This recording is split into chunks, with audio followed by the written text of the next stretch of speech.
কি কি এখন সময় প্রায় 3:30। লাঞ্চ করে আমরা আজকে বের হয়েছি ঘুরতে। আজকে শীতের প্রভাবটা একদমই কম, যেহেতু চারিদিকে রোদ উঠছে, সুতরাং শীতের প্রভাব কম থাকাটাই স্বাভাবিক। তো আমরা আজকে যাচ্ছি আলাউদ্দিন নগরের ওইদিকে। আপনারা অনেকেই চিনেন, যারা চিনেন তারা জানেন। আমরা যাচ্ছি মূলত টোটো কোম্পানি করতে, আমাদের কোনো কাজ নাই, হুদাই ঘুরে বেড়ানো। তো আমরা যাচ্ছি হচ্ছে টোটো কোম্পানি করতে। টোটো কোম্পানি করতে অনেক ভালোই লাগে, তো যার জন্য যখনই সুযোগ পাই তখনই বের হয়ে পড়ি টোটো কোম্পানি করতে। আজকাল টোটো কোম্পানি করতেও অনেক সাবধানতার সাথে গাড়ি চালাতে হয়, বিকজ কোন দিক থেকে কে এসে গুতা মেরে ভোতা করে দেবে তার কোনো ঠিক ঠিকানা নেই।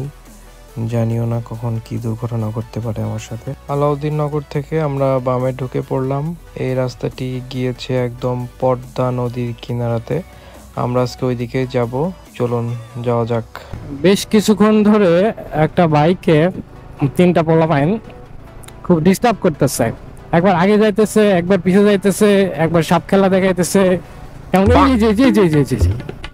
এই যে এদের কথা বলছিলাম, সাপ খেলা দেখাইতেছে, কেমন কেমন জানি করতেছে। ভাই কি কি কি দাঁড়া কি সমস্যা, কি সমস্যা? দাঁড়া দাঁড়া দাঁড়া,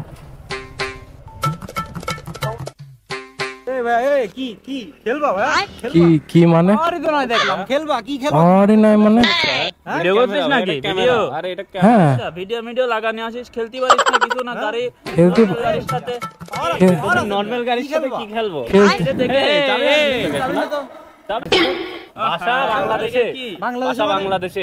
এই ভিডিও করছিস কেন ভাই তুই? ও নো, চাপ মজা কর। আরে বিন্দারে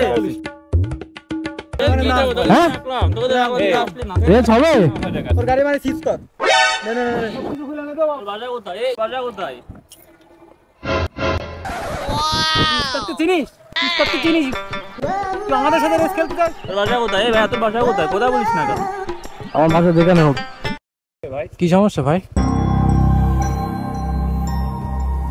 কিছু বুঝা দেবো?